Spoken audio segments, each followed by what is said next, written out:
ছবি দেখে mail reproductive সিস্টেমটাকে দেখব, দেখার পর মেল রিপ্রোডাক্টিভ সিস্টেমটাকে আমরা পড়ব স্টেপ ওয়াইজ। তাহলে ফার্স্ট মেল রিপ্রোডাক্টিভ সিস্টেম ছবি দেখে।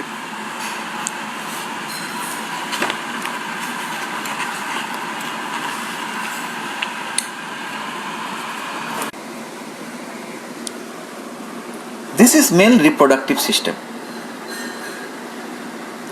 This is male reproductive system.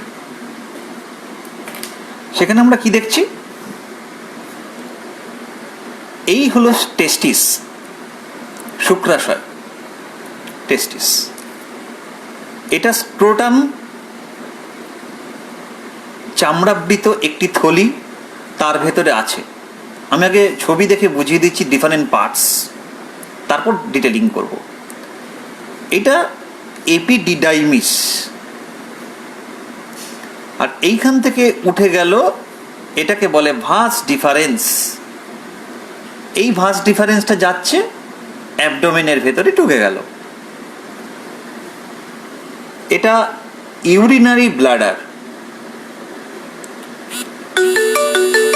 এটা ইউরিনারি ব্লাডার।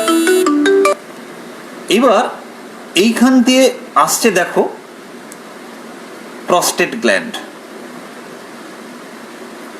এটা সেমিনাল ভেসিকল, এদিকে আছে ওদিকে আছে।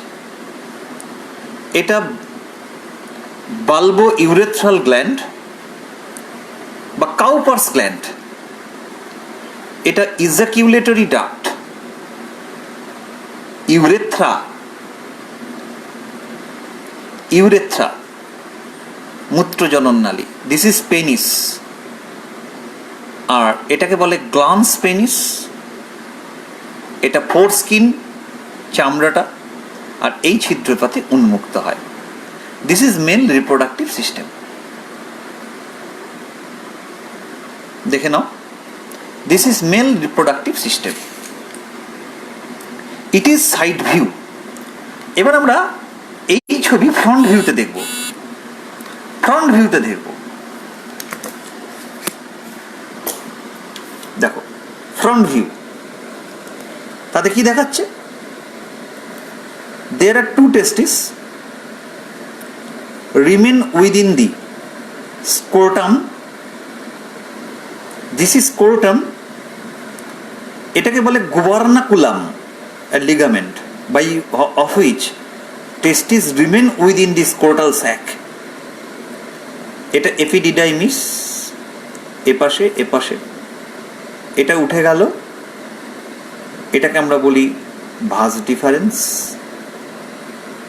ভাস ডিফারেন্স, এটা হচ্ছে ইউরিনারি ব্লাডার, এটা মূত্রনালী ইউরেটার, এটা ইউরেথ্রা। এই ভাস ডিফারেন্সটা এই এসে ইউরেথ্রায় পড়ছে, এই এসে আলাদা করে ইউরেথ্রায় পড়ছে, তিনটে কানেক্ট হয়ে গেছে। তখন এখানে গ্ল্যান্ডগুলো seminal vesicle, prostate gland, bulbourethral gland বা কাউপার্স গ্ল্যান্ড দিয়ে নেমে এলো ইউরিনোজেনিটাল ডাক্ট।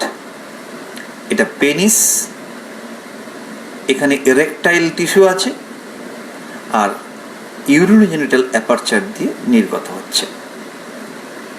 So this is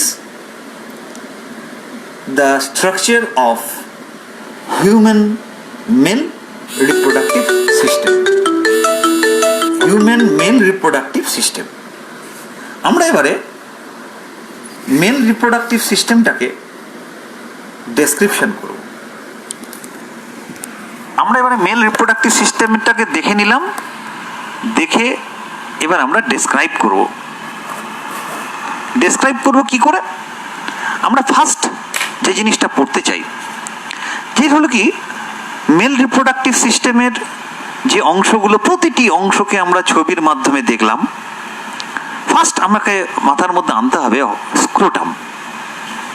আমরা দেখলাম যে স্ক্রোটাম একটা পাউচের মতো, যেটা একটা পিগমেন্টেড চামড়া, স্কিন, যেটা মানুষের পুরুষদের শরীরে বাইরে, অ্যাবডোমিনের বাইরে একটা আউট পকেটেড স্যাকের মতো প্রলম্বিত বা সাসপেন্ডেড কন্ডিশনে থাকে।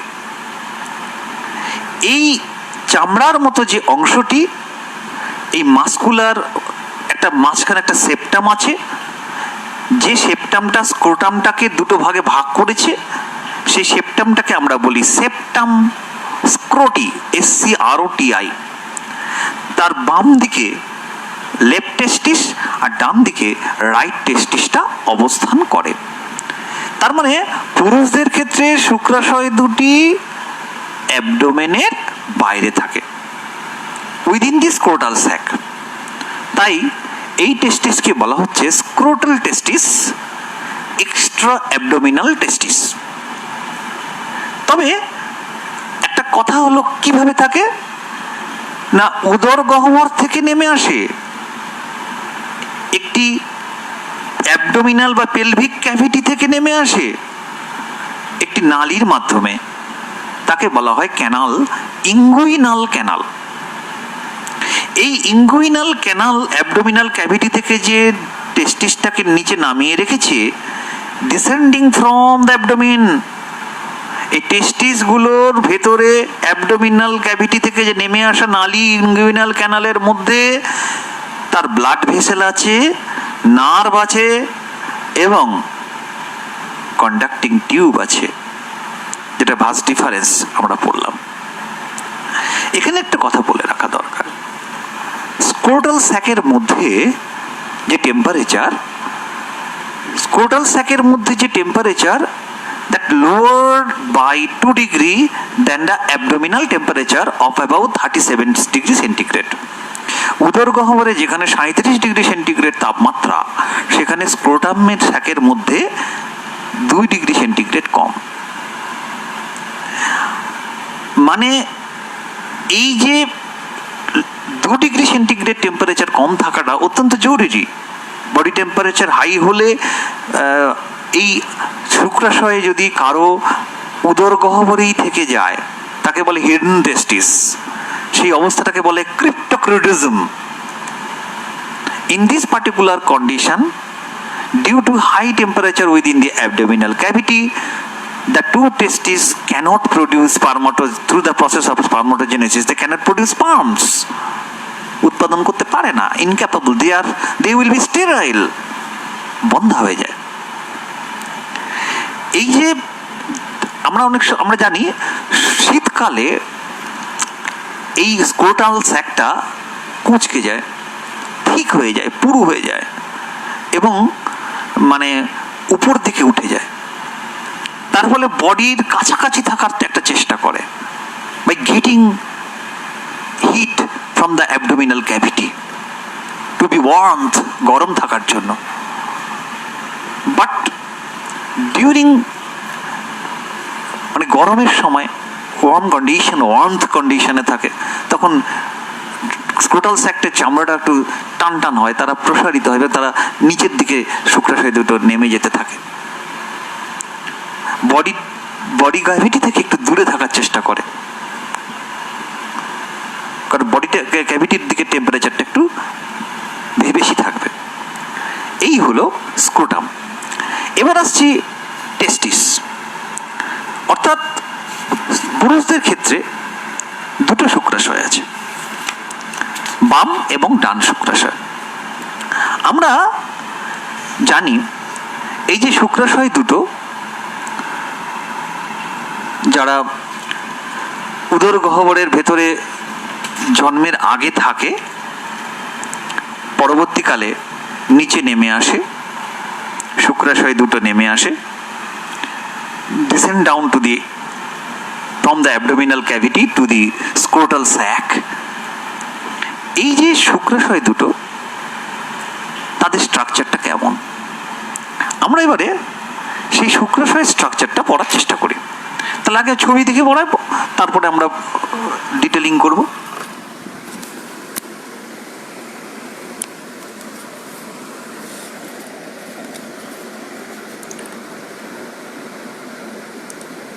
This is structure of human testis. Longitudinal section, LS. দেখো এখানে কি দেখছে, এটাকে বলছে টিউনিকা ভ্যাজাইনালিস, তারপরে টিউনিকা অ্যালবুজিনিয়া, ভেতরে টিউনিকা ভ্যাসকিউলোসা। তাহলে ভ্যাজাইনালিস, অ্যালবুজিনিয়া, ভ্যাসকিউলোসা।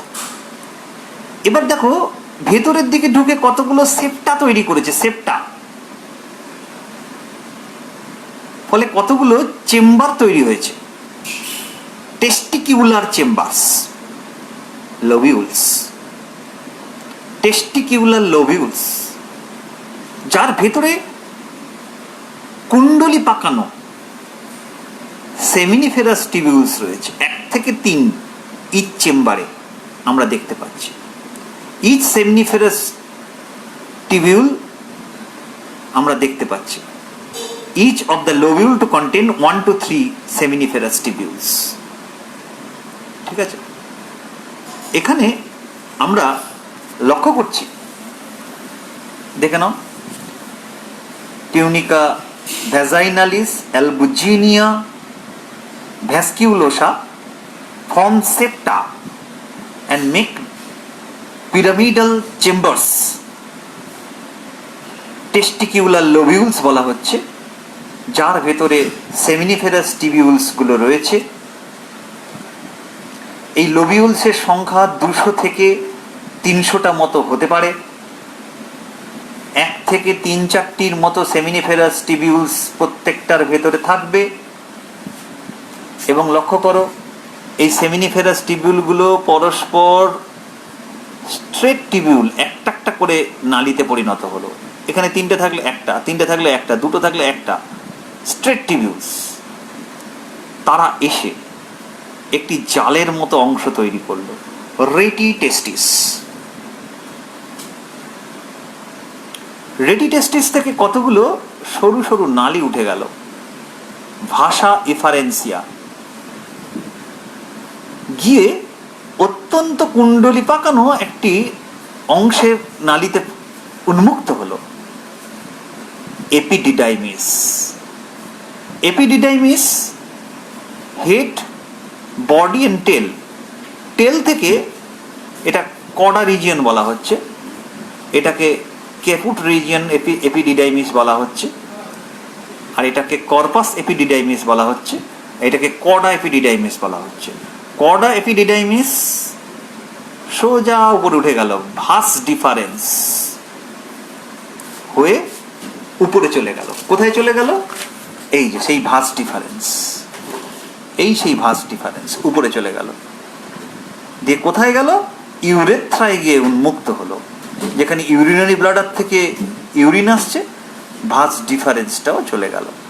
আর ভাস ডিফারেন্স দিয়ে যখন দুদিক দিয়ে আসছিল, সেখানে সেমিনাল ভেসিকল, দুটো গ্ল্যান্ড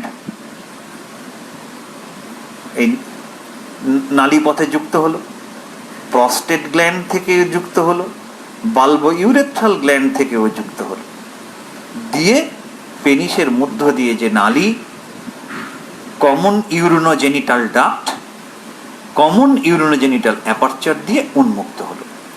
তাহলে আমি মেল রিপ্রোডাক্টিভ সিস্টেমের যে টেস্টিসের ছবিটাকে আরেকবার দেখিয়ে দিলাম, সেখান থেকে আমি রিপ্রোডাক্টিভ সিস্টেমের মধ্যে যেটা আছে সেটাকে বুঝিয়ে দিলাম। ঠিক আছে, এইবার টেস্টিসের সঙ্গে সঙ্গে আমাদের এবার করতে হবে যে টেস্টিস যখন পড়লাম, তার যে মেল রিপ্রোডাক্টিভ সিস্টেমটা আলোচনা করলাম, তার বিভিন্ন অংশ সম্পর্কে এবার আমাদের একটু ডিটেলিং করতে হবে। কি ডিটেলিং করতে হবে? তাহলে শুক্রাশয়টা কি?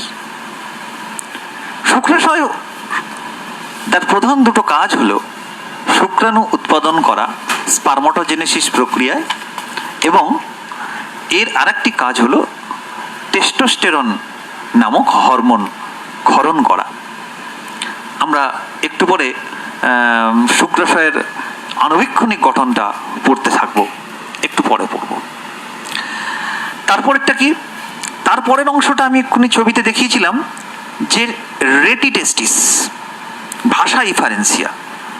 ছবির মধ্যে আমরা দেখিয়েছি এই রেটিটেস্টিস বা ভাষা ইফারেন্সিয়া বলে যে অংশটা, রেটিটেস্টিস বা ভাষা ইফারেন্সিয়া বলে যে অংশটা আমি একটু আগে দেখানো হয়েছে, এই মোস্ট অফ দ্য সেমিনিফেরাস টিবিউলস, তারা মোস্ট অফ দ্য সেমিনিফেরাস টিবিউলস এটা একটা লুপ তৈরি করেছে দুই প্রান্তে, এবং দেখেছো আমরা স্ট্রেট কতগুলো টিবিউলস আমরা দেখিয়েছি যারা সোজা গিয়ে রেটিটেস্টিসে গিয়ে উন্মুক্ত হয়েছে, এটাকে আমরা টিবিউলি রেক্টি বলি, এবং এই রেটিটেস্টিসে গিয়ে উন্মুক্ত হচ্ছে, তাতে রেটিটেস্টিসের কথা আমরা দেখিয়ে দিয়েছি। তারপরে আমরা কি দেখিয়েছিলাম, এপিডিডাইমিস, সেই এপিডিডাইমিসের কথাও আমরা একটু আগে বলছিলাম। এই এপিডিডাইমিসের কথা বলেছিলাম যে দৈর্ঘ্য বরাবর ভাস ডিফারেন্সের সঙ্গে আলটিমেটলি যুক্ত থাকে। তার তিনটে অংশ আমরা বলেছি, একটা হচ্ছে উপরের অংশ আপার রিজিয়ন, তাকে আমরা বলেছি ক্যাপাট এপিডিডাইমিস, এক্ষুনি দেখানো হয়েছে। মিডিল অংশকে বলেছি কার্পাস এপিডিডাইমিস, এবং লোয়ার পার্টটাকে বলেছি কর্ডা এপিডিডাইমিস।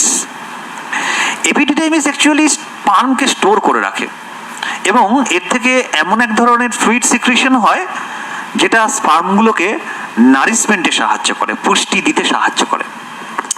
তারপরে আমরা দেখিয়েছিলাম যে ভাস ডিফারেন্স দুটো গিয়ে ইউরেথ্রায় যুক্ত হচ্ছে। এই যে ভাস ডিফারেন্স বাম এবং ডান, মানে কর্ডা এপিডিডাইমিস থেকে নির্গত হচ্ছে ভাস ডিফারেন্স, হয়ে গিয়ে আলটিমেটলি উপরের দিকে উঠে যাচ্ছে, অ্যাবডোমিনাল ক্যাভিটিতে গিয়ে উন্মুক্ত হচ্ছে, সেখানে আমরা স্পার্মাটিক কর্ড তৈরি করছি, ইনগুইনাল ক্যানাল তৈরি করতে সাহায্য করছে, আমরা একটু আগে বলেছি, হ্যাঁ। এবং এই সেমিনাল ভেসিকল এর সাথে যুক্ত হয়, এবং আলটিমেটলি ইজাকিউলেটরি ডাক্ট হিসেবে নিচের দিকে নেমে আসে, ইউরিনোজেনিটাল ডাক্ট যেটাকে আমরা বলি, ইজাকিউলেটরি ডাক্ট, ঠিক আছে। তার মধ্যে প্রোস্টেট গ্ল্যান্ড, তার মধ্যে সেমিনাল ভেসিকল উন্মুক্ত হয়, তার মধ্যে অত্যন্ত গুরুত্বপূর্ণ অ্যাক্সেসরি সেক্স গ্ল্যান্ড যেটাকে আমরা কাউপার্স গ্ল্যান্ড বা বাল্বো ইউরেথ্রাল গ্ল্যান্ড বলছি, সেটা উন্মুক্ত হয়। তাহলে কি কি গ্ল্যান্ড উন্মুক্ত হয়? আমরা বলেছিলাম যে প্রস্টেট গ্ল্যান্ড, এই যে ছবিতে দেখিয়েছিলাম যে প্রস্টেট গ্ল্যান্ড একটা মিডিলে দেখিয়েছিলাম, সেই মূত্রাশয়টা অর্থাৎ ইউরিনারি ব্লাডারটা যেখানে আছে, সেই মূত্রাশয়ের ঠিক মানে গ্রিভার neck region of the urinary bladder, তার ঠিক গোড়ায় মূত্রনালীকে বেষ্টন করে, মানে ইউরেথ্রাকে বেষ্টন করে আমরা প্রোস্টেট গ্ল্যান্ডটা থেকে দেখেছি। এই প্রোস্টেট গ্ল্যান্ড থেকে এমন এক ধরনের সিক্রেশন হয় যেটা মূত্রনালীকে লুব্রিকেট করে, পিচ্ছিল করে, ফলে শুক্রস্খলন, এই যে মানে শুক্র উৎপাদন, নির্গত হওয়া, এটা সুবিধাজনক হয়। আর একটা অর্গান আমরা দেখিয়েছি, গ্ল্যান্ড দেখিয়েছিলাম, বাল্বো ইউরেথ্রাল গ্ল্যান্ড, যেটাকে কাউপার্স গ্ল্যান্ড বলেও আমি বলেছিলাম। এটা আমরা দেখেছি মটর দানার মতো দুটো, প্রস্টেট গ্ল্যান্ডের ঠিক নিচে বাম দিক থেকে ডান দিক থেকে দুটো বেরিয়েছে, এবং ওটা একদম ইউরিনোজেনিটাল ডাক্টে বেরিয়েছে। এইটা অত্যন্ত গুরুত্বপূর্ণ, কারণ কি এই গ্ল্যান্ড থেকে যে সিক্রেশনটা হয়, এই গ্ল্যান্ড থেকে যে বাল্বো ইউরেথ্রাল গ্ল্যান্ড থেকে যে বা কাউপার্স গ্ল্যান্ড থেকে যে সিক্রেশন হয়, এটা মানে ফিমেল যে রিপ্রোডাক্টিভ ট্র্যাক তার পিএইচটাকে মানে পিএইচ থেকে বাঁচাতে সাহায্য করে, অ্যাসিডিক কন্ডিশন থেকে বাঁচাতে সাহায্য করে, সুইটেবল ফর স্পার্ম সার্ভাইভাল, ঠিক আছে। আচ্ছা, আরেকটা কি, আরেকটা হলো এই কাউপার্স গ্ল্যান্ডের যে সিক্রেশন হয় ডিউরিং কপুলেশন, যৌন সঙ্গমকালে মূত্রনালীটাকে একটা লুব্রিকেট করে বা পিচ্ছিল করতে সাহায্য করে। আরেকটা গ্ল্যান্ডের কথা আমি বলেছি, সেমিনাল ভেসিকল। এই সেমিনাল ভেসিকল সম্পর্কে আমি বললাম যে এটা অত্যন্ত গুরুত্বপূর্ণ, এর থেকে যে সিক্রিশনটা তাকে সিমেন বলা হয়, এবং এটা অ্যালকালাইন ইন নেচার, ফ্লুইডটা যেটা alkaline in nature, ইউলিস in colour, এবং এর যে সিক্রিশনটা অত্যন্ত গুরুত্বপূর্ণ, কারণ এর মধ্যে এমন কিছু আছে যারা স্পার্মাটোজোয়াকে অ্যাক্টিভেট করতে সাহায্য করে, অর্থাৎ সক্রিয় করতে সাহায্য করে। এর মধ্যে কিছু প্রোটিন আছে, এর মধ্যে ফ্রুক্টোজ আছে, যেগুলো কিনা এনার্জি দিতে সাহায্য করে for the proper swimming of the spermatozoa. স্পার্মাটোজোয়ার মুভমেন্ট করার জন্য যে শক্তি চাই, সেই শক্তি প্রদানের প্রয়োজনীয় পুষ্টি বলে। এখানে অত্যন্ত গুরুত্বপূর্ণ প্রোস্টাগ্ল্যান্ডিন, হ্যাঁ, এবং এটা সাহায্য করে প্রসেস অফ ফার্টিলাইজেশন, এতে সাহায্য করে। তাহলে this is male reproductive system. কিন্তু আমাদের এবার যেটা হবে, the microscopic structure of mail reproductive system. Microscopic structure of mail reproductive system আমরা করতে চাই শুক্রাশয়ের আণবিক্ষণিক গঠন। তা শুক্রাশয়ের আণবিক্ষণিক গঠন যদি আমি বলতে হয়, তাহলে আমাকে মাইক্রোস্কোপিক স্ট্রাকচারটাকে ছবিতে দেখাতে হবে। তাহলে কি দেখাচ্ছি দেখো, আমি যদি শুক্রাশয়টাকে প্রস্থচ্ছেদ করলে তার ভেতরে কি কি দেখতে পাবো দেখো। This is the transverse section of testis. এই যে গোল গোলগুলো দেখতে পাচ্ছ, এটা এক একটা হলো সেমিনিফেরাস টিবিউল। এগুলো এক একটা সেমিনিফেরাস টিবিউল। সেমিনিফেরাস টিবিউলের পরিষ্কার দেখা যাচ্ছে প্রাচীরে কি কি আছে। এই কতগুলো লেয়ার অফ সেলস, এটা হচ্ছে সেমিনিফেরাস টিবিউল এক একটা, ঠিক আছে। আচ্ছা, আর কি, এই যে ফার্স্ট লেয়ার, এটাকে বলা হচ্ছে স্পার্মাটোগোনিয়াম। স্পার্মাটোগোনিয়াম সিঙ্গুলার, স্পার্মাটোগোনিয়া হচ্ছে প্লুরাল। তারপর প্রাইমারি স্পার্মাটোসাইট, তারপর সেকেন্ডারি স্পার্মাটোসাইট, তারপর স্পার্মাটিড, তারপর স্পার্মাটোজোয়া, ম্যাচিওর স্পার্ম। আর এখানে কতগুলো লম্বা লম্বা কোষ দেখা যাচ্ছে। এই লম্বা লম্বা কোষগুলো অত্যন্ত গুরুত্বপূর্ণ। এদের বলা হয় সার্টলি সেল। সার্টলি সেল। আর এখানে আমরা দেখতে পাচ্ছি ইন্টারমিডিয়েট কিছু অঞ্চলে সেলগুলো আছে, interstitial cells of Leydig. This is the structure of testis. Transverse section, longitudinal section দেখিয়েছি, এবার ট্রান্সভার্স মাইক্রোস্কোপিক স্ট্রাকচার দেখালাম।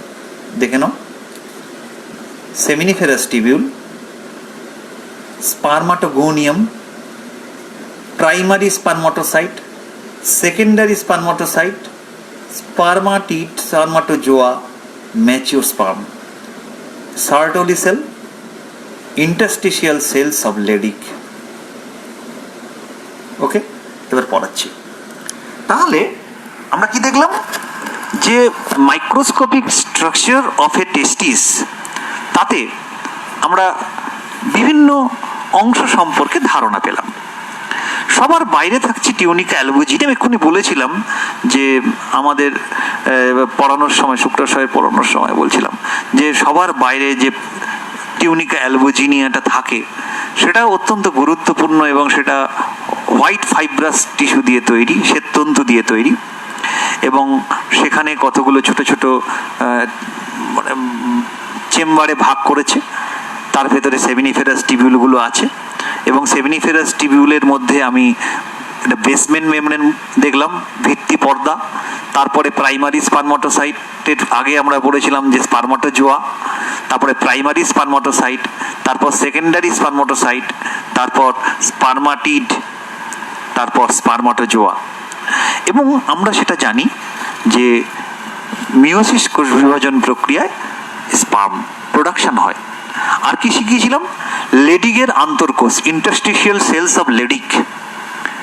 আমরা দেখেছি যে শুক্রাশয়গুলোর যে প্রকোষ্ঠগুলো এবং গোল গোলগুলো যে দেখানো হলো, সেগুলোকে আমরা বলি যে সেমিনিফেরাস টিবিউলগুলোর অন্তর্বর্তী অংশে যে স্ট্রোমা থাকে, স্ট্রোমা ধাত্র, সেই স্ট্রোমার মধ্যে অসংখ্য পলিহেড্রাল সেলস থাকে, বহুতলাকার কোষ। এই বহুতলাকার কোষগুলোকে আমরা বলি ইন্টারস্টিশিয়াল সেলস অফ লেডিক। এই গোলাকার কোষগুলোর ভেতরে প্রচুর প্রচুর ফ্যাট ড্রপলেট বা স্নেহ পদার্থ জমা থাকে, এবং এগুলো থেকে টেস্টোস্টেরন হরমোন ক্ষরিত হয়।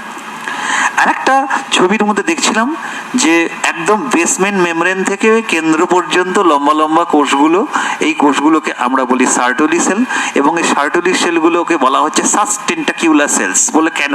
কারণ হলো পোষক কোষ। মানে এই সার্টলির কোষগুলো অ্যাকচুয়ালি মানে স্পার্মকে ম্যাচুরেশনের জন্য প্রয়োজনীয় নিউট্রিয়েন্ট বা পুষ্টিকর পদার্থ সাপ্লাই করে থাকে। এবং সবচেয়ে গুরুত্বপূর্ণ, আমি একটা ছবি দেখাচ্ছি, সেখানে আমরা দেখাবো যে কিভাবে সাসটেন্টাকুলার সেল কাজ করছে।